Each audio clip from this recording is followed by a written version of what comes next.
அறிஞர் என்ன சொல்லுவாராம், உனக்கு 1000 மாலைகள் விழுந்தாலும் அந்த ஒரு செருப்படி வாங்கிக்க மாட்டியா அப்படின்னு. டைரக்டர் எதிர்பார்த்தது கொடுத்துருக்கோங்கிற ஒரு சாட்டிஸ்ஃபேக்ஷன் இருக்கு. அவர் படத்தை ஒரு டிஃப்ரெண்ட் எக்ஸ்பீரியன்ஸ் கொடுக்குறாரு அந்த படத்துல. எந்த இடத்துலயும் படம் வந்து ப்ரெடிக்டபிளா இல்ல அப்படிங்கும்போது ஹாப்பி தீபாவளி தான். Happy Diwali தான். We all keep running towards success. We all keep running towards what bigger things in materialistic இதுவா பெருசா அப்படி பாக்குறோமே தவிர இருக்கணுமே ஆள் இருக்கணுமே அந்த மாதிரி. உங்களோட ஃபாதரோ அப்பா அம்மா சொல்றது ஃபர்ஸ்ட் வந்து ஆரோக்கியமா இருக்கணும். இந்த ஆரோக்கியங்கிற வார்த்தை நம்ம ரொம்ப டேக் இட் ஃபார் கிராண்டடா எடுத்துக்கிறோம்ல. எப்பா சரிப்பான்னு சொல்லுவோம். பட் ஒரு தலைவலி வரும்போது நமக்கு டிசைட் பண்ணுவோம். அந்த ஃபுல் டே அதுலயே போயிடும். ஸோ ஹெல்த்துக்கு வந்து you have to invest, you have to give a lot of time for it. அந்த டைம் நம்ம கொடுத்தே ஆகணும். இதெல்லாம் லேட் ரியலைசேஷன் தான். அவர் ரியலைஸ் பண்ணி நமக்கு சொல்ற நம்மளும் ரியலைஸ் பண்ணி அடுத்தவங்க. சோ நான் தான் ட்ரெயினர்ஸ் கிட்ட கேக்குறதே வந்து நான் 30ல இருந்ததை விட நான் 40ல வந்து இன்னும் ஹெல்தியா இருக்கணும், 50ல 40யை விட இன்னும் ஹெல்தியா இருக்கணும். தட் ஷுட் பி யுவர் டார்கெட்னு சொல்லிட்டு நான் போகும்போது இதெல்லாம் வந்து மைண்ட்ல நோட் பண்ணிட்டு போயிடுவேன். இதெல்லாம் நம்ம நாளைக்கு மறந்துடும் அப்படிலாம் சொல்லக்கூடாது. ஓகே. அண்ட் ஸோ இந்த படத்துக்கு வரும்போது சொன்னீங்க நீங்க ஒரு நெகட்டிவ் ஷேட் இருக்கு அப்படிங்கன்னு சொல்லிட்டீங்க. இந்த வில்லனுக்கே வில்லன் அப்படிலாம் வந்து ஒரு 4 பேர் இருப்பாங்க. And Sunil sir is like making big waves here in Tamil. அவர் ஆஸ் அன் ஆக்டர் ரொம்ப பிடிக்கும் எங்க எல்லாருக்கும். அப்புறம் இப்ப தமிழ் வந்து கலக்குன்னு கலக்கிட்டு இருக்காரு. அண்ட் விஜய் மில்டன் சார் இருக்காரு. சித்தன் ரமேஷ்னா அவரை வந்து என்ன அப்படியே பதுக்கியே வச்சிருக்கீங்களே, நாங்க வெறும் விக்கிபீடியால மட்டும் தான் பார்க்க முடியுது அப்படிங்கிற மாதிரி. ஸோ அவர் எழுதின கதை இருக்கு இல்லையா, அதுக்கு அதுல இருக்கிற கதாபாத்திரங்கள் வந்து ரொட்டீனான ஆட்கள் இல்லாம நம்ம பார்க்காத அவங்களுக்கு புதுசா இருக்க வேண்டியது. ஏன்னா அவங்களும் அன்பிரடிக்டபிளா இருக்காங்க. நமக்கு ஆக்டர்ஸா நமக்கு ஜெனுவனா இருக்கிறவங்க பார்த்தா இவங்க நல்லாவதாக நடிப்பாங்க, இவங்கன்னா இந்த மாதிரி ரோல்ஸ் தான் பண்ணுவாங்கன்னு ஒரு டைப் காஸ்ட் இருக்குல்ல. அது இல்லாம இதுல எல்லாமே வேற மாதிரியான காஸ்டிங் இருக்கிறது ஒரு ஸ்பெஷலா இருக்குன்னு நினைக்கிறேன். விஜய் மில்டன் சார் ஆகட்டும், ரமேஷ் ஆகட்டும், சந்திரசேகர் சார் இந்த படத்தை நடிச்சிருக்காரு. சந்திரசேகர் சார் யோசிச்சு பாருங்க, அவர் வந்து 21 வயசுல ஹீரோனாரு. அவர் இன்னைக்கு வரைக்கும் நடிச்சிட்டு இருக்காரு, ஒரு பொலிட்டிஷியனா இருக்காரு. ஆனா இன்னைக்கு ஸ்பாட்ல வரும்போது எங்கேஜ்டா அந்த ஷார்ட்க்கு ஜெனுவனா என்ன பண்ணணுமோ அதை பண்றது. அவரோட கேரக்டர்லாம் ரொம்ப என்ஜாய் பண்ண கேரக்டர். அவர் கேரக்டர் பேரே பேரின்பம். அவர் பயங்கர ரிலீஜியஸான ஒரு கேரக்டர். ஆனா அவரு இவன் கூட சுத்திட்டு இருப்பாரு. சோ அப்படி வந்து டிசைன் ஆஃப் கேரக்டர்ஸ் ரொம்ப இன்ட்ரெஸ்டிங்கா இருக்கிறதுனாலயே காஸ்டிங்காவும் இந்த மாதிரி ரொம்ப சுவாரஸ்யமான ஆக்டர்ஸும் அதுக்குள்ள இருக்காங்க. உங்களோட அந்த பாட்டும் பார்த்தோம், அண்ட் நீங்க வந்து அந்த டப்பிங் கொடுக்கும்போது அந்த வீடியோவும் வந்து பார்த்தோம். இட்ஸ் லைக் ஜப்பானுக்கு வந்து நிறைய விஷயங்கள் நீங்க பண்ண வேண்டியதா இருந்திருக்கும். இந்த ஜப்பானை வாழ்றதுக்காகவே நீங்க வந்து நிறைய விஷயங்கள் பண்ண வேண்டியது. என்ன கன்வின்ஸ் பண்ணிக்கிறதுக்கு நான் எனக்குள்ள ஒரு கிரிட்டிக் இருக்கான் இல்லையா, அந்த கிரிட்டிக்கை சாட்டிஸ்ஃபை பண்றதுக்கே இவ்வளவு பண்ண வேண்டியதா இருக்கு. ஓகே. சோ என்னெல்லாம் நீங்க இப்போ ஒரு கேரக்டர் எடுக்கிறீங்கன்னு வச்சுப்போங்க, எனக்கு அது ரொம்ப நாள் உங்ககிட்ட கேட்கணும்னு. எல்லாத்தையும் இவர் வந்து அப்படியே எஃபர்ட்லெஸ்ஸா அந்த லிக்விட வந்து இது எதுல ஊத்தினாலும் அதுல ஷேப் ஆயிடும்ல, அந்த மாதிரி பண்ணிட்டு போயிடுறாரு. சோ எப்படி அந்த கேரக்டராவே வந்து இருந்துப்பாரா? அந்த சில பேர் சொல்லுவாங்க, நான்லாம் வந்து இதுல இறங்கிட்டேன்னா படம் முடியற வரைக்கும் அதுல வெளில வர மாட்டேன் அப்படிலாம் சொல்லுவாங்க. சோ அந்த மாதிரியா கார்த்தி? இல்ல ஸ்டார்டிங் அமீர் சார் அப்படிதான் சொல்லி கொடுத்தாரு, நீங்க வந்து வெட்டி கதை பேசிட்டு இருக்காதீங்க, ஏன்னா அந்த கேரக்டர் ஜெனுவனா இருக்கணும்னா எந்நேரமும் நீங்க அந்த கேரக்டரா சிந்திச்சுட்டே இருக்கணும்னு சொல்லுவாரு.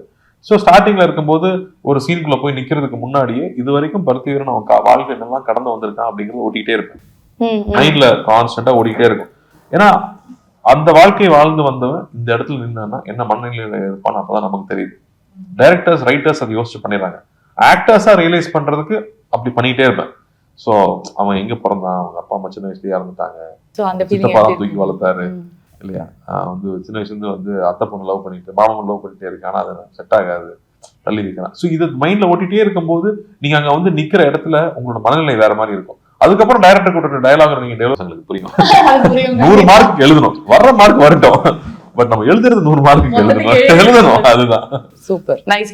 அண்ட் நாங்க வந்து இந்த இன்டர்வியூ ஃபுல்லா நாங்க நிறைய விஷயங்கள் உங்ககிட்ட இருந்து நாங்க டேக்அவே வந்து இன்டர்வியூல நிறைய எடுத்து போயிட்டோம். ஐயோ அட்வைஸ் எல்லாம் பண்ணீங்க, நான் அட்வைஸ் இல்ல அதுவும் பண்ணாத சொல்றாரு. ஆரோக்கியத்தை பத்தி பேசியாச்சு, மனசு வந்து இப்படி வச்சுக்கணும், ரியலைசேஷன் டெஃபினட்டா. சோ இன்னும் ஒண்ணு மட்டும் தெரியணும். நீங்க சொன்னீங்க இல்ல, இப்போ அந்த மொமெண்ட் தான் இது கொடுத்தா இது நம்ம பண்ணி ஆகணும், இந்த இடத்துல அது வெற்றி பெற்றாதான் அது வந்து நமக்கு கரெக்டா இருக்கும். Because it's that like so much of pressure அப்படிங்கிற ஒரு விஷயம். சோ வெற்றிகள் தோல்விகள் அப்படின்னு வரும்போது எப்படி கார்த்தி சார் ஹேண்டில் பண்றாரு? ஒரு தோல்வி அப்படின்னு இருந்தா அது எவ்வளவு நாள் உங்களோட இருக்கும், அது அடுத்த வெற்றிக்கு நீ எப்படி? என் ஃப்ரெண்ட்ஸே சொல்றது, you never celebrate your success. வெற்றியை கொண்டாடுறதே கிடையாது, ஆனா சக்சஸ் ஃபெயிலியர் மட்டும் தூக்கி நெஞ்சில வச்சுப்போம். பட் நான் பார்த்தபோது the times when you go through a low phase இருக்குல்ல, அங்கதான் நீ நிறைய கத்துக்கிறீங்க, அங்கதான் you're becoming very very strong. அதான் நான் ஃபேஸ் பண்ணது. அந்த டைம்ல தான் நீங்க நிறைய தேடுறீங்க, நிறைய படிக்கிறீங்க, இல்லை நிறைய உழைக்கிறீங்க. சக்ஸஸை வந்து யாரும் நீங்க என்ஜாய் பண்ணி போயிடலாம். ஆனா ஃபெயிலியரை கரெக்டாக ஹேண்டில் பண்ணி அதை வந்து it's I think you should take it as your best growth phase. Failure is your best growth phase. அதுக்கப்புறம் உங்களுக்கு கிடைக்கிற வெற்றி பல மடங்கு பெருசா இருக்கும். அப்படிதான் நான் புரிஞ்சுக்கிட்டேன். கொஞ்சம் லைட்டா வருத்தம் படுவீங்களா? அது வெளியில அழுகெல்லாம் வரும். இப்ப பரவாயில்ல, இப்ப நான் பெட்டர் ஸ்டேட். ஏன்னா நம்ம ஃபர்ஸ்டே வேணா நம்ம இன்னைக்கு சக்சஸ்னா அன்னைக்கு நைட் நான் படிச்சு எழுதல, நான் ஒரு வருஷமா என்னோட பெஸ்ட் கொடுத்துருக்கேன். ஸோ அதுக்கப்புறம் you should not worry about it. அதுக்கப்புறமா வந்து definitely you should not worry about it. Process is more enjoyable than the result. And Japan seems to be so much fun. இவர் வந்து ஸ்க்ரீன்ல வந்தாரு அப்படின்னா எங்களுக்கு தீபாவளி தான் நினைக்கிறேன். வர அப்படிதான் பட்டாசு மாதிரி தான் இருக்காரு அப்படிங்கிறது தான். And so before we sign off, what you want to tell the audience? ஏன்னா Deepavali release and it's such a huge film. உங்களோட மைல் ஸ்டோன், ஒவ்வொரு படம் மைல் ஸ்டோன் தான், but this is a very special milestone. எனக்கு ரொம்ப ரொம்ப சாட்டிஸ்ஃபைங்காக இருந்துச்சு படம் பார்க்கும். இந்த பெர்ஃபார்மன்ஸ் தான் எனக்கு சாட்டிஸ்ஃபைங்காக இருந்துச்சு. டைரக்டர் எதிர்பார்த்தது கொடுத்துருக்கோங்கிற ஒரு சாட்டிஸ்ஃபேக்ஷன் இருக்கு. அவர் படத்தை ஒரு டிஃப்ரெண்ட் எக்ஸ்பீரியன்ஸ் கொடுக்குறாரு அந்த படத்துல. எந்த இடத்துலையும் படம் வந்து ப்ரெடிக்டபிளா இல்லை அப்படிங்கும்போது ஹாப்பி தீபாவளி தான். ஹாப்பி தீபாவளி தான். ஹாப்பி தீபாவளி ஃபோக்ஸ். அவ்வளோதான், சுட்டுட்டு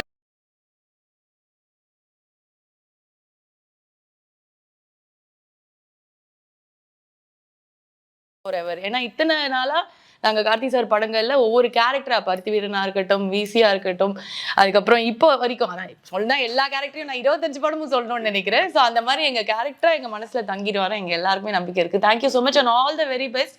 and let's all have a very cracking Deepavali அப்படின்னு சொல்லி. Thank you so much.